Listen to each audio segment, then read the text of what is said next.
যখনই আমাদের কারোর জীবনে কোনো খারাপ সময় আসে তখনই আমরা ঝট করে দিশেহারা হয়ে যাই আর নিজের কপালকে দোষারোপ করতে থাকি যে আমার নিশ্চয়ই কিছু ভুল হয়েছে বা কিছু আমি কি পাপ করেছি যার জন্য আমার এরকম হলো। তো আমাদের না এই জিনিসটা করা কখনোই উচিত না। মাথা ঠান্ডা করে তখন চিন্তা করা উচিত যে ঠাকুর আমাদেরকে যে জিনিসটাই দিচ্ছে, সে দুঃখ বা সুখ হোক, সেটা কিছু না কিছু ভেবেই দিয়েছে। কারণ সব কিছুই আগে থেকে ডিসাইড করা থাকে, আমাদের হাতে কিছুই থাকে না।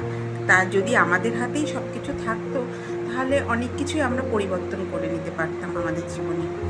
তো সেই অবস্থাতে যখন খুব খারাপ কিছু হয় তখন সেই জিনিসটা মাথায় রেখে যে নিশ্চয়ই এই জিনিসটা আমাদের জীবনে কিছু শেখানোর জন্য এসছে, সেইভাবে পজিটিভলি জিনিসটাকে অ্যাকসেপ্ট করা উচিত আমাদের। আর যখন কোনো আনন্দ আসে আমাদের জীবনে তখন এও না যে আনন্দে আমরা আত্মহারা হয়ে গেলাম, আনন্দটা থেকেও কিছু একটা শিক্ষা নেওয়া উচিত যে কি করে আমাদের জীবনে এই আনন্দটা এসছে, যাতে আমরা ভবিষ্যতে এই দিনটা বা এই পরিস্থিতিটা বারবার নিয়ে আসতে পারি। আর দুঃখ থেকেও শিক্ষা নেওয়া উচিত যে কী জন্য এই দুঃখটা আমাদের জীবনে এসছে, যাতে আমরা সেই ভুলটা দ্বিতীয়বার আর না করি। ভালো থাক।